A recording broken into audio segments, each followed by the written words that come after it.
Hello, good morning students. Now today's topic is the saving function. अभी जैसे मैंने आपको बताया था, I already told you कि there are the two components of the aggregate supply. The one is the consumption, the other one is the saving. तो consumption already हम पूरा डिटेल में एक्सप्लेन कर चुके हैं कि जैसे consumption function APC MPC and etcetera. Now come to the point on the saving. First you tell me what is the saving. Saving है क्या?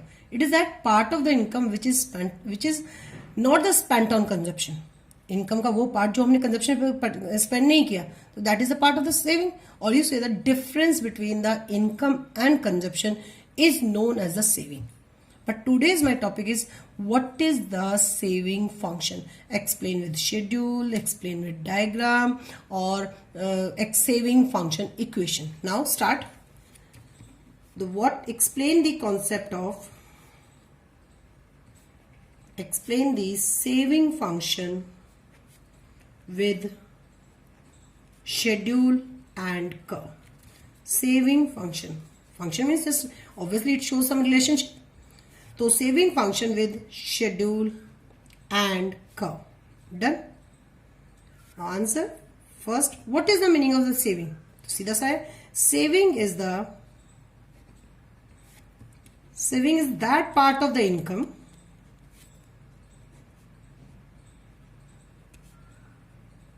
which is not spent on consumption. Done. और simply भाषा में, simply language में आप यही बोल सकते हो, the difference between income and consumption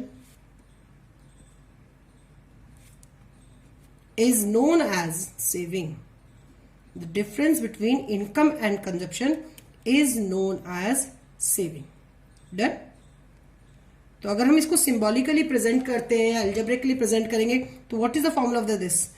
S is equal to Y minus C. S means saving, Y means income, C for consumption. तो algebraically हम इसको ऐसे एक्सप्लेन करेंगे. अब क्वेश्चन है मेरा, what is the saving function? तो saving is always depend on the income. तो the relationship between, the functional relationship between, और you say the mathematical relationship between saving and income is called the saving function. तो simple सा है. The saving function refers to mathematical relationship between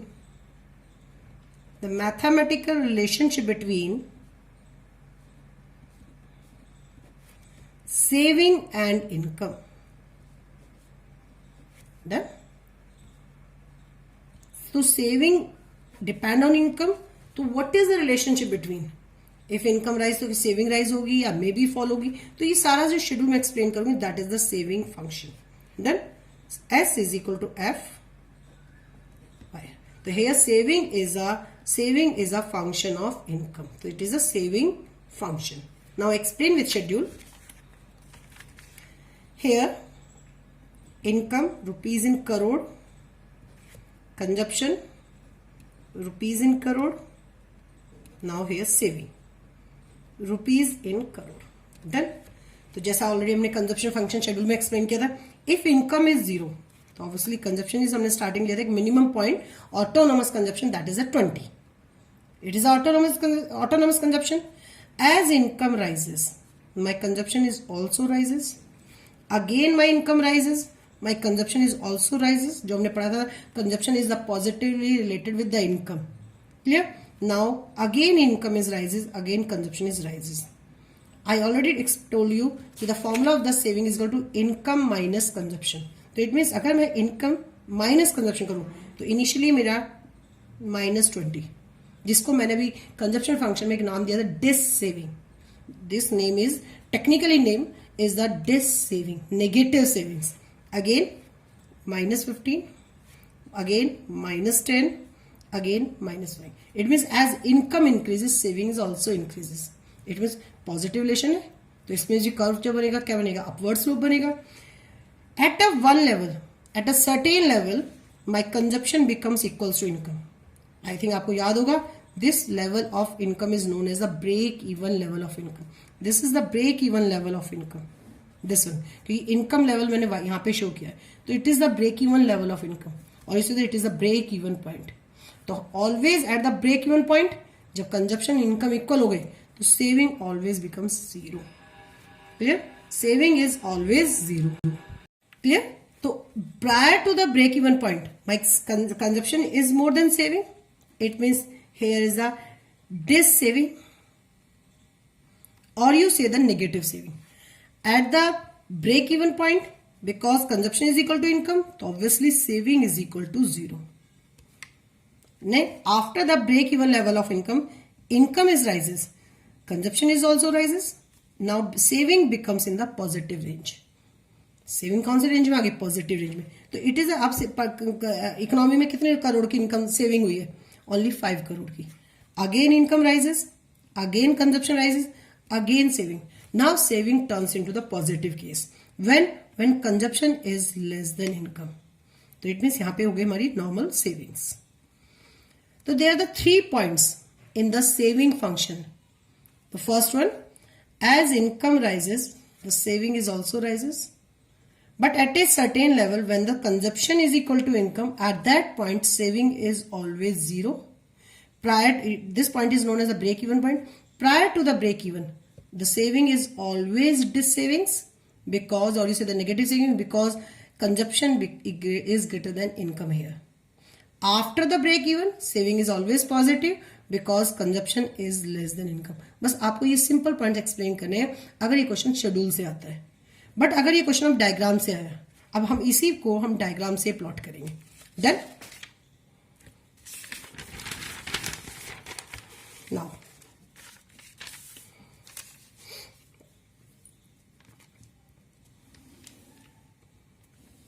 on the x-axis we show the income. Clear? And on the y-axis we show the savings. Clear?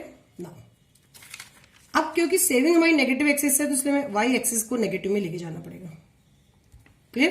अब हमारा जो saving curve है कि negative से start होगा इसलिए हमने यहाँ वाई एक्सिस स्टार्ट कर दिया. अब saving at the zero level of income, saving is negative, तो obviously saving curve started negative intercept. The negative intercept with y-axis, it means save. जब at the zero level of income, say there is something negative saving, तो obviously saving curve start at a negative intercept with y-axis. कहीं ना कहीं जाके saving curve touch the x-axis, it slopes upward. हमने अभी पढ़ा कि there is a positive relation between income and saving, तो obviously saving curve moves upward. Clear? Because this point shows that there is a direct relationship between the saving and income. But saving curve touch the x-axis also. Because at any level of income, saving becomes zero also. So any level is known, means break-even level of income. So at the break-even level of income, saving zero. So obviously saving curve touch the x-axis. So here saving curve touch the x-axis, and now saving turns into the positive range. So this point, y. Prior to the Y, saving curve कहां पे है? Negative range में, negative saving. Now here it is the positive saving. This is the saving curve. Clear? This is the saving curve. SS is the positive slope which indicate the positive relationship between the saving and income. Saving curve start any negative point on the y-axis because at the zero level of income saving is zero.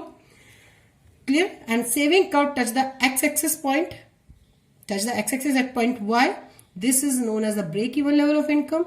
At this point, saving is equals to zero because consumption is equal to income. Prior to the break-even, saving is negative, and after the break-even point, saving is positive. Clear? आप केवल इतना भी diagram plot कर सकते हो. और अगर हमने कहा कि हम इसे कंजप्शन के साथ ही दिखाते हैं, तो obviously it is my consumption का. Sorry, it is my 45 degree. ये 45 डिग्री प्लॉट करना बेटा प्लीज. ये यहाँ पे बाय मिस्टेक थोड़ा सा नीचे आ गया, but you draw only the 45 degree. Clear? ये हो गया. नाउ जितना हमारा ये था हमारा कंजप्शन भी इतना ही होता है. This is the starting point of the consumption curve. This is हमारा, क्योंकि ये ब्रेक इवन पॉइंट था एट दिस पॉइंट, तो यहाँ पे C is greater than Y है, इसलिए नेगेटिव सेविंग है. ये ब्रेक इवन पॉइंट था, due to this it is a break even level of income. After this consumption become less than income, तो saving is positive. तो only अगर आता है सेविंग फंक्शन, तो आप केवल इतना भी प्लॉट कर सकते हैं, ये नेसेसरी नहीं है आपको प्लॉट करना. बट आगे हमारे पास कुछ क्वेश्चन है, मैं उसके अकॉर्डिंग आपको एक्सप्लेन करूंगी, इसलिए मैंने इसको ड्रॉ किया है. क्लियर? ठीक है. नाउ अब क्वेश्चन हमारे पास बोर्ड में एक इंपॉर्टेंट क्वेश्चन आता है, derive the consumption curve, derive the saving function curve with the consumption curve. Once again पहले इसकी मैं आपको एक्सप्लेनेशन लिख के दे देती हूँ कि फर्स्ट आप इसकी डायग्रामेटिक एक्सप्रेशन क्या लिखेंगे. Simple, S S is the positive slope which indicates the positive relationship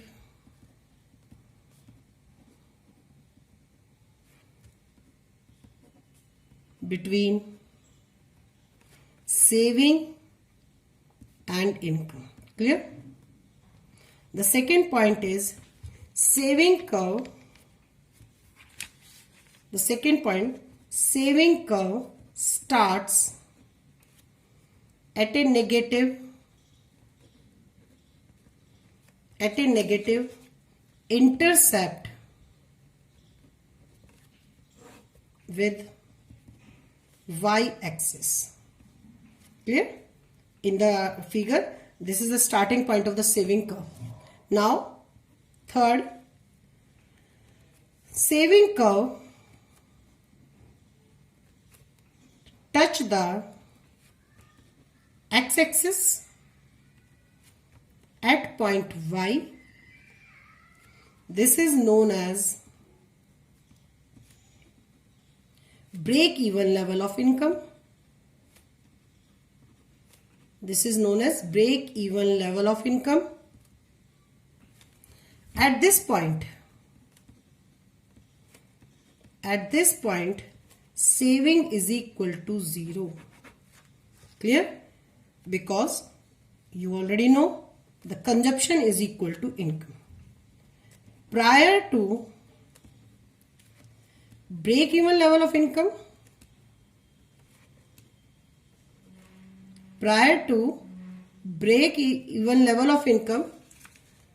saving is negative.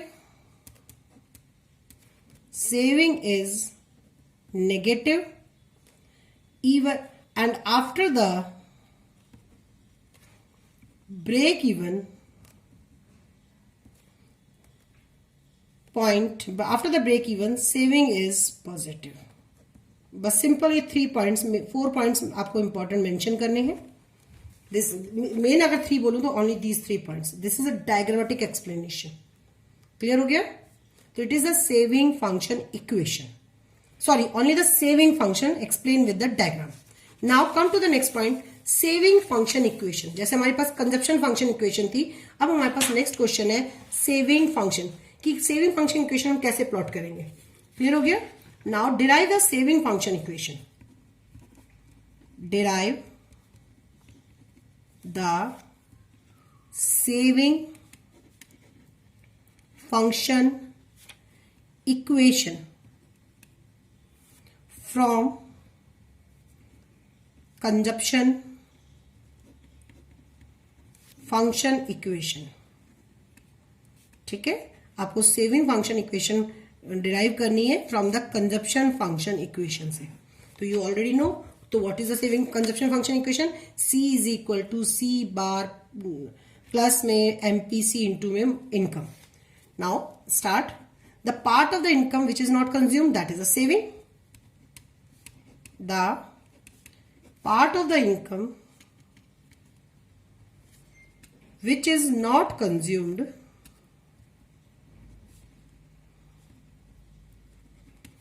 that is saving. ठीक है?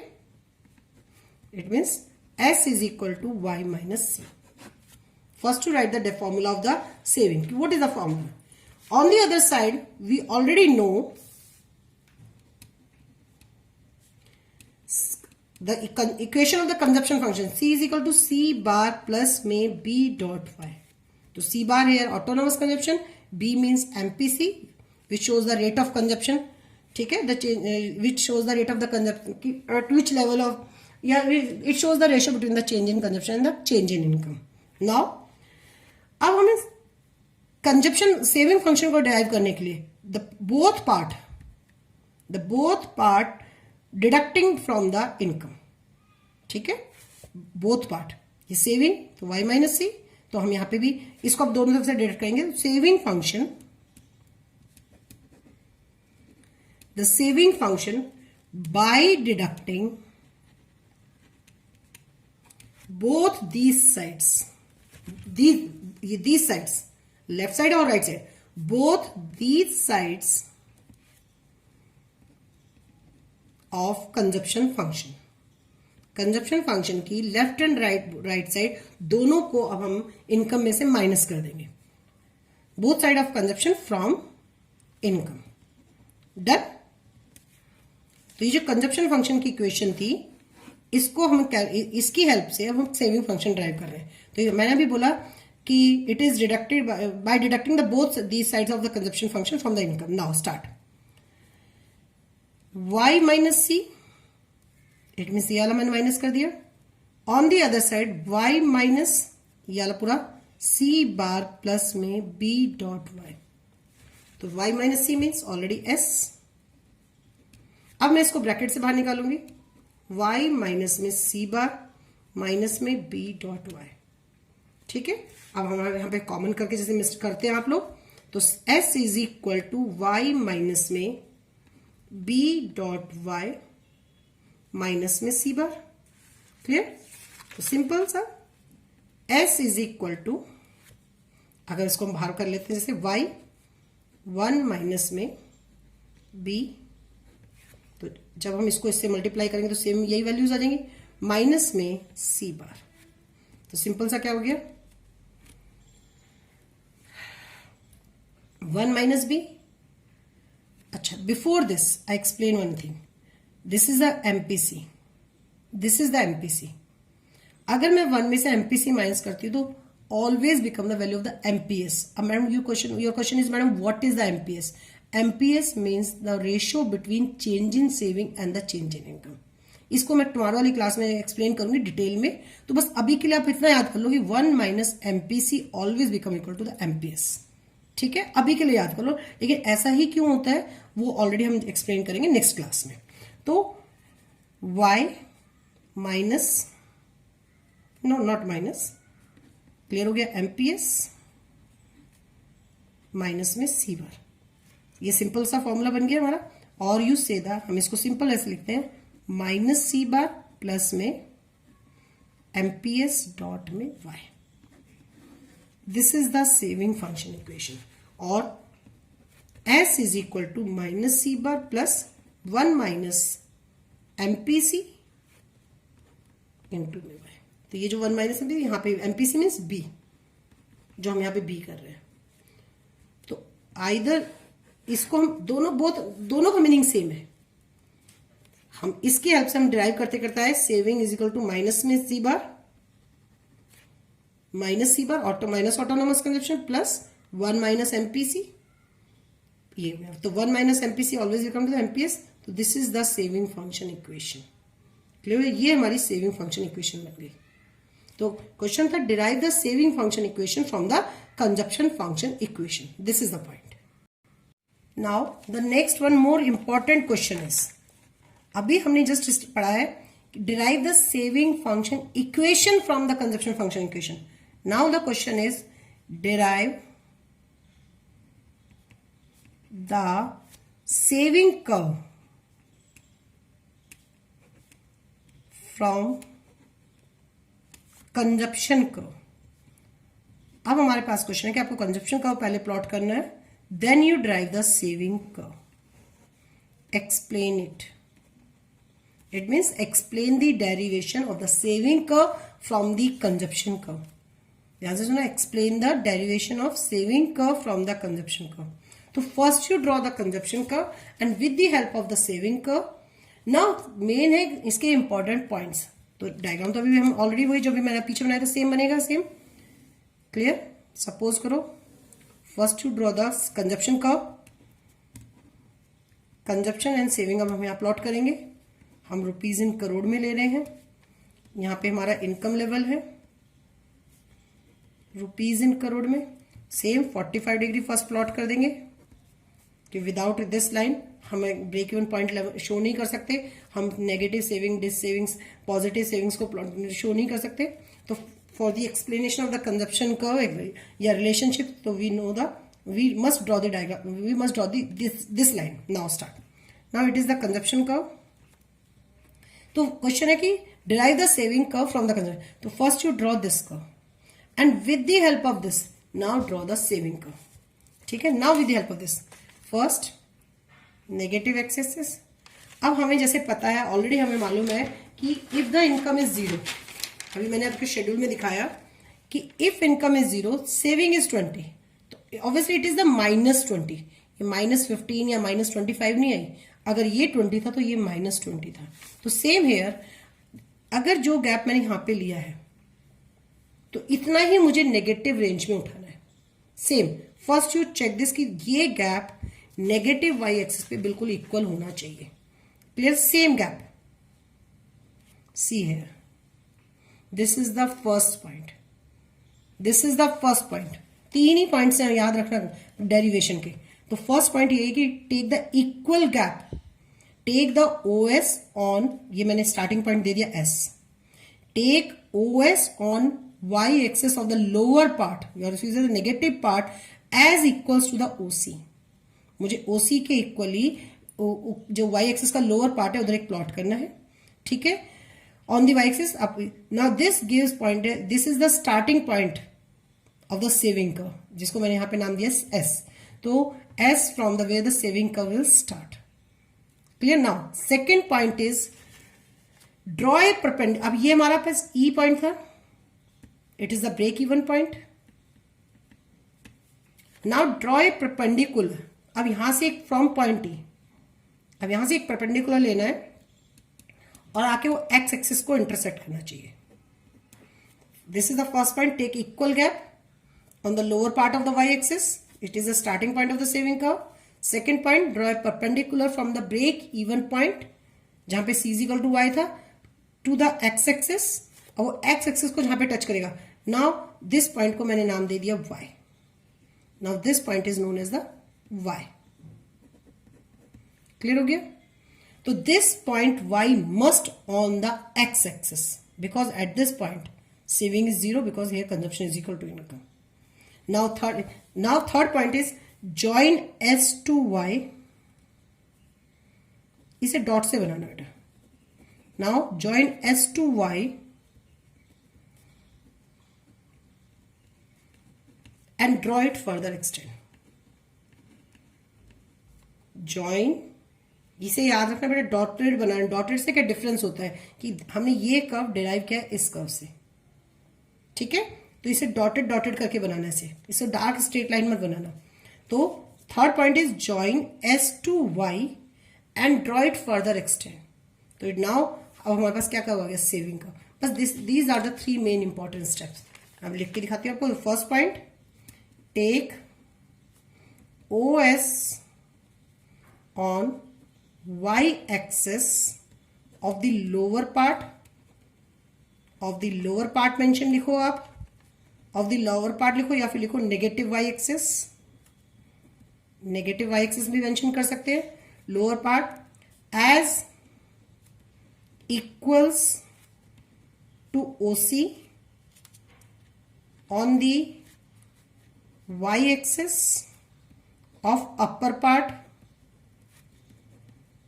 और you mention the positive Y axis, positive Y axis. Clear हो गया? This gives point S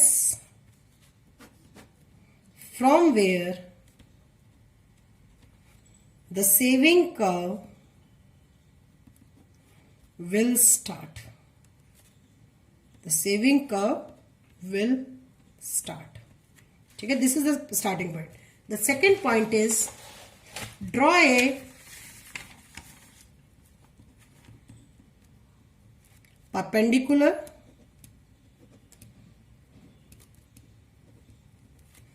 from point E on the consumption curve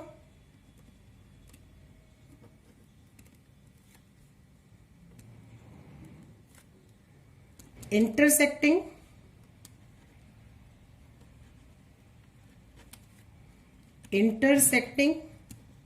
the x-axis.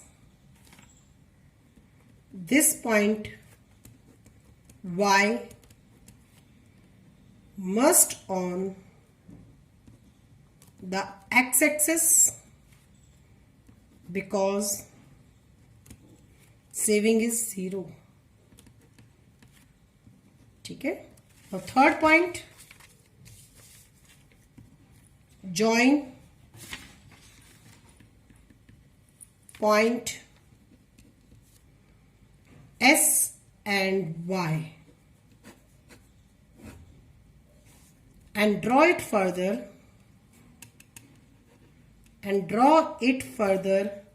extend. Now we get saving curve. ठीक है.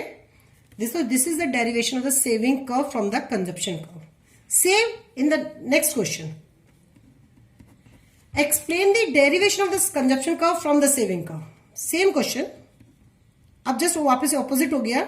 Explain the derivation of consumption curve from saving curve. तो obviously clear होगा आपको topic कि first you draw the saving curve, then with the help of that you plot the consumption curve. Same here. Now we first plot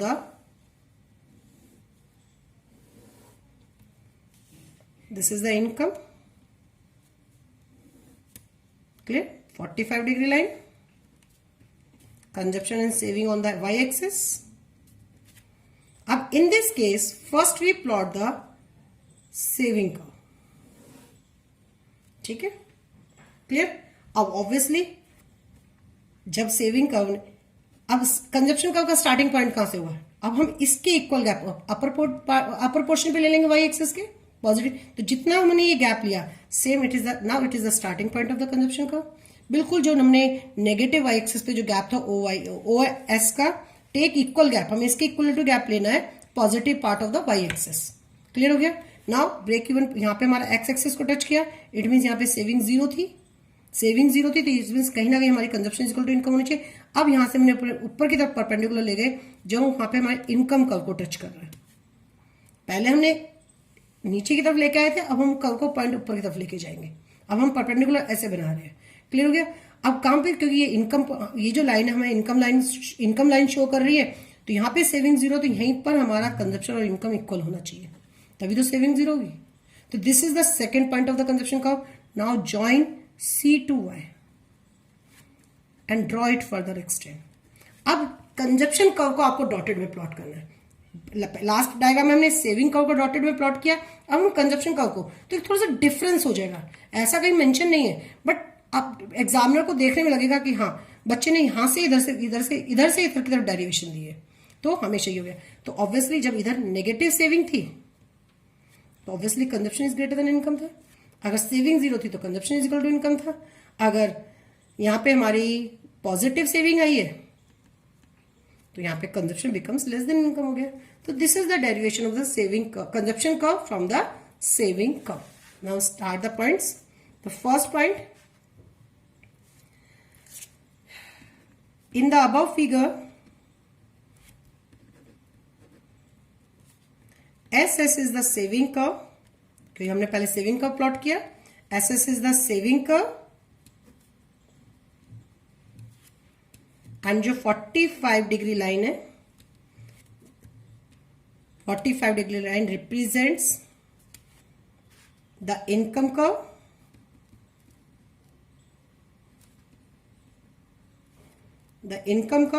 which start from the origin,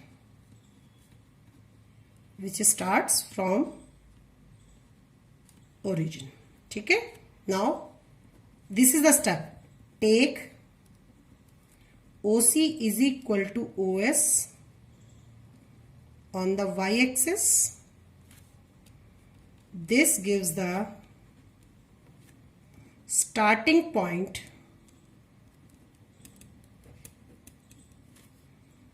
C of the consumption curve.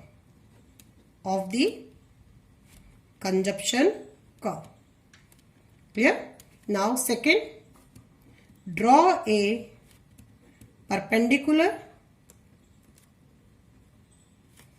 from point Y intersecting the 45-degree line at point E. Now I mention here E.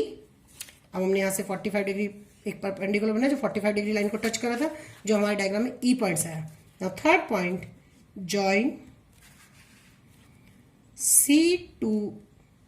C and E and extend upward